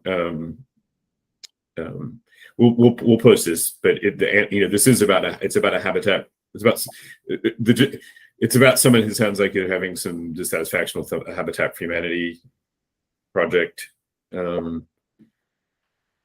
But I'm not sure of our process for this. So when we have an email, especially when usually we get them ahead of time and it's posted as with our agenda items as a document. So I think this should be posted as part of our minutes. So say if you're emailing something to the city, it's becoming public record. So from a transparency standpoint, I don't see an issue putting it with the meeting materials. Yeah. Does any? I know personally when we do it in other committee meetings, I'll email the comments, especially if they're lengthy, and then they'll address it to that person, or at least put it out on the minutes. Okay. Well, I think we should put this out in the minutes. I mean, it's a lengthy email, and I don't know when it came in, but when I can read it. But I think we put it in the comments. I think that should suffice. But it's a public comment from someone who lives in a Habitat for Humanity project in Shiloh and talks about some dissatisfaction. So I think rather than read the whole thing, I think we should just post this, and then we can see if next meeting, if we did that right, or if we need to read it. But I think that satisfies our requirement. Satisfies what we need to do by posting this as a minutes item to make sure that it's public record. And then when we're live next meeting, there's the opportunity for people to come. I know this meeting was kind of a little odd because we were planning to meet live and it got shifted to remote. So anyone else have anything else before I adjourn? Sorry, I ran over a few minutes. So are we live in October? I mean, are we live in October? The plan will be for live for October, barring anyone else getting COVID exposure direct but that is the plan, to be live in October. And at that point, then we can also discuss this again. This part of that email drop this morning also discussed a remote meeting policy that commissions can adopt if they choose to adopt. But we can discuss that at the next meeting. But yes, I'm sure hoping that we can be live in October. Okay. So I can see all y'all's pretty faces. All right. Well, thank you, everyone. Welcome to the new members. Welcome to new staff. Thanks for joining, and we'll see y'all at Build and Connect meetings, and then at the next meeting. And everybody who can, please come out to the Affordable Housing Fair next Saturday. Thank y'all. Oh wait, Barry, before Yes. you leave, Yes. have you thought about going through the CED listserv where they send out the email about the Affordable Housing Fair? I think Christina or Athena runs that. You mean send that notice of the? Yeah, they'll send out a notice. So if you Sure, yeah. email Christina or Athena about it, they can send out a big notice just Okay. to let the community know about that. So Okay, super. yeah. Great. All right. Thank you, everybody. Bye. Bye. Bye.